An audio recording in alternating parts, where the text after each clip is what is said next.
Hello guys, Goopsy64 here. Welcome to part 3 of Mega Man X.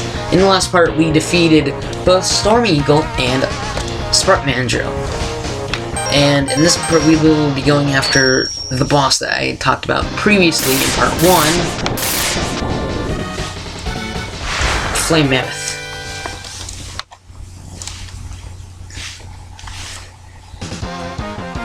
And as you see, there is snow on the ground that came from Chill Penguin stage.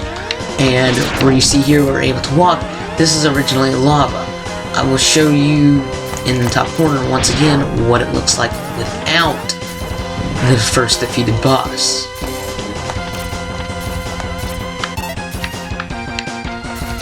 Also, the sub-tanks, to get them filled, you must collect health, which is those things that you just saw with the orange, while you have full health. And right here, hopefully I don't mess it up.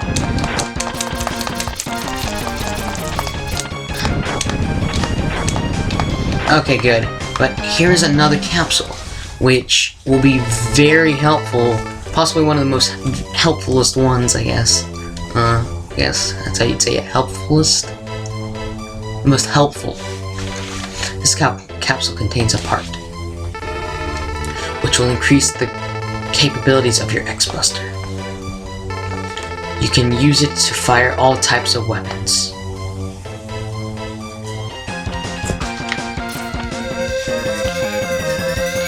And what you're supposed to see, it gives an extra charge ability to our X-Buster.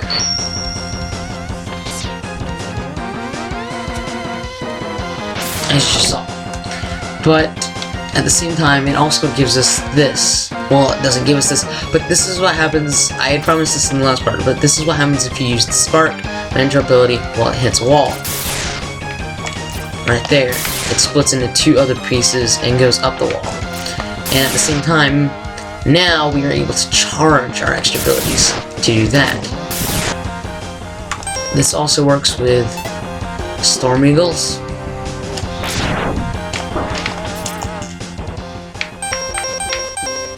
And Chill Penguins.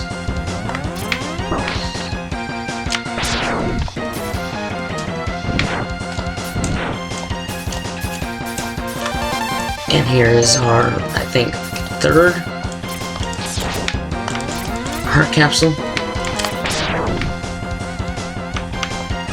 Whoops.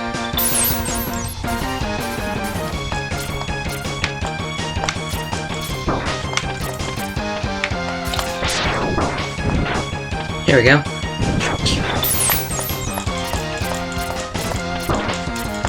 But I'm actually going to stop using that and go back to my regular X-Buster. Which there's actually something that it also gives you, which is a little shield behind you. So if any enemy were behind you, it would damage them.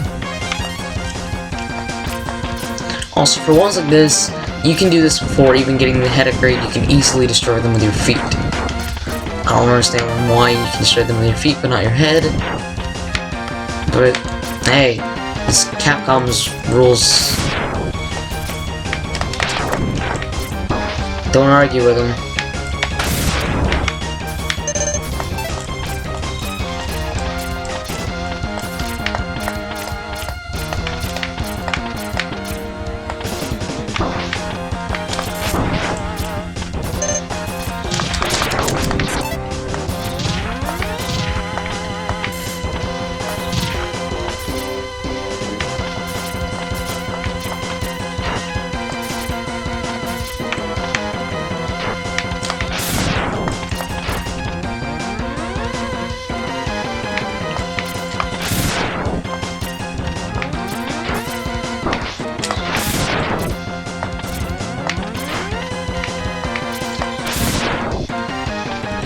Here we go.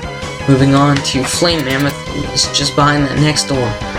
But Flame Mammoth actually has two weaknesses, per se. And its other weakness I will show in the top right corner. well, it's not necessarily another weakness, but it does help out a lot for this fight. For some.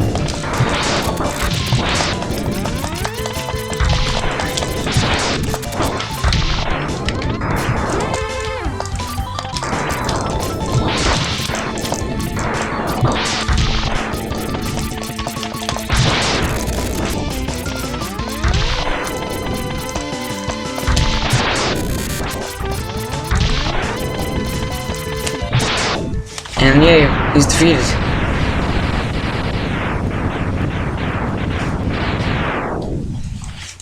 But his other ability is actually a boomerang ability, which cuts off his nose, and he didn't use it or his gun arm, but he shoots out fire and oil. Fire from his gun arm, but oil from his nose. You get Fire Wave.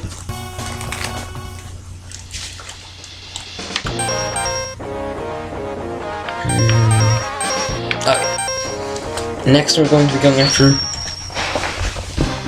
the person that gives you the ability to chop off his nose, kuwanger.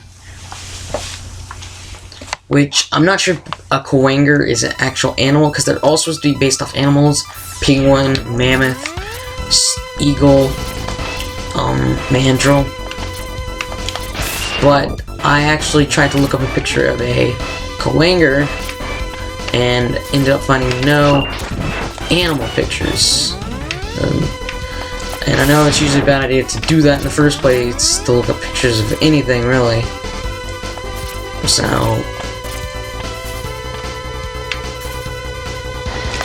but right here, there's these red lines. They're lasers that actually set off those flying things with, like, the red eyeballs that shoots lasers at you, as seen.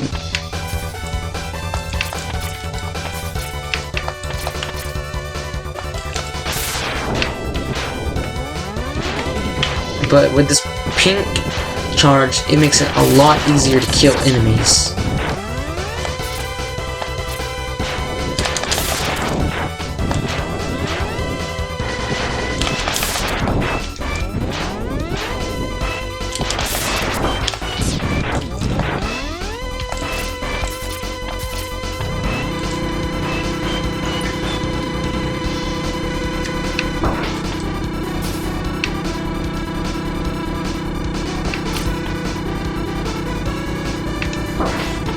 When I was younger, I always hated getting to this part, just because it seemed annoying and a waste of time just added in. But, you know, it's a tower. So of course there'd be at least one elevator.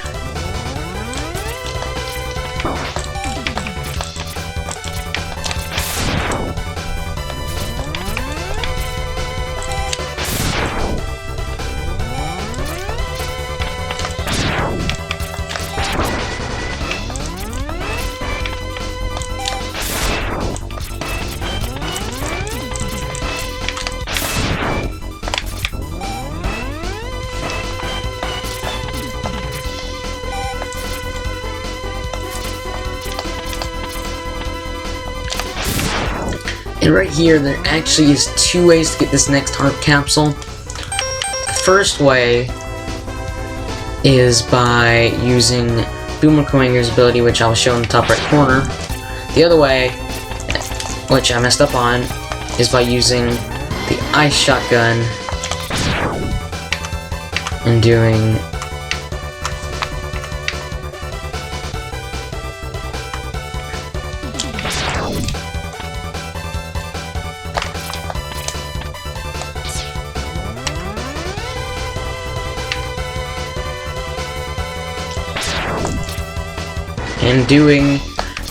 this.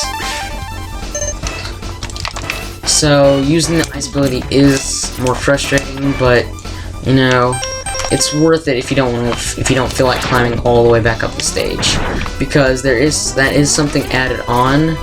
You do have the ability to actually return to any boss defeated, and you can actually escape at any time.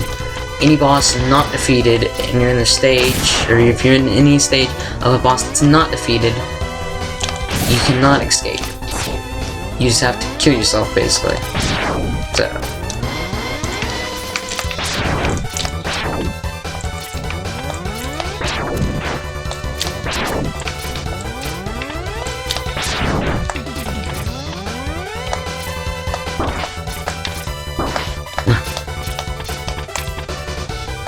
Here he is, right behind this door. This next door is Boomer Kuwanger, which I know I'm not gonna win.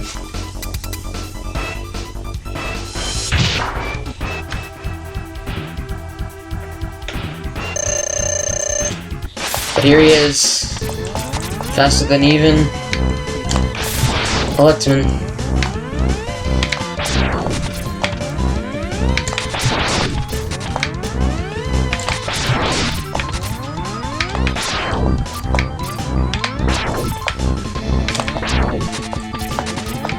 Also, when he does his dash thing, look out, because it does a good bit of damage by picking you up and slamming you against the ceiling.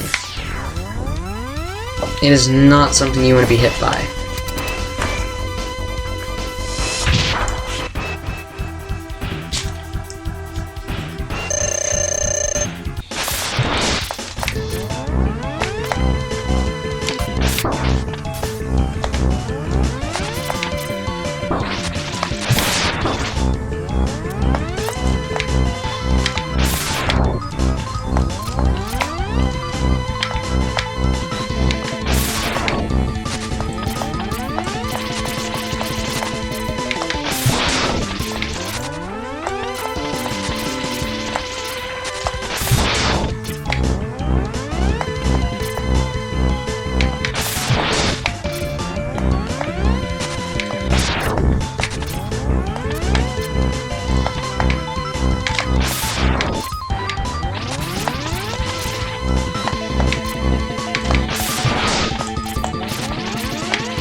And he's dead.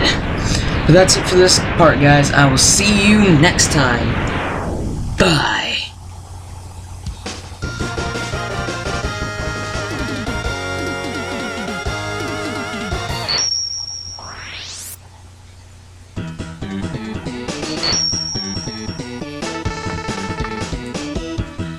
You get Boomerang Cutter. Whatever you want to call it. He's blowing up, so he's probably dead. And I don't know if you noticed that, but I don't know why, but I will try my best to put a circle on it, but that one part at the ceiling right there kind of reminds me of Bowser's face. I don't know if any of y'all would see it, but that's just what it looks like to me. And we get the Rolling Shield, which is the final weapon which can bounce off a wall in a certain way, or be affected by a wall. So now, we're going to be heading on to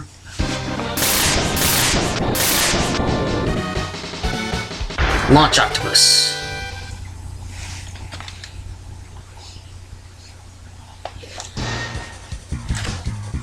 Which Launch Octopus has another heart capsule just waiting for us, but will be a little bit harder to get than any of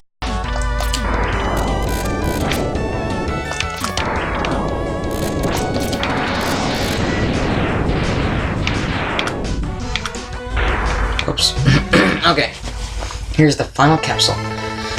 This capsule contains a new type of body armor. It will reduce damage to your systems by 50%. Wow, that's halfway.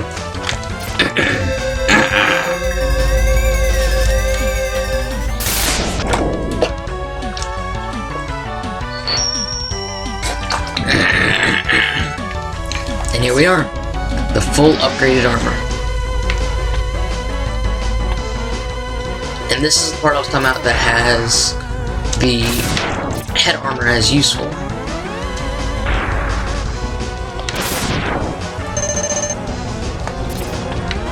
Except for it's not happening.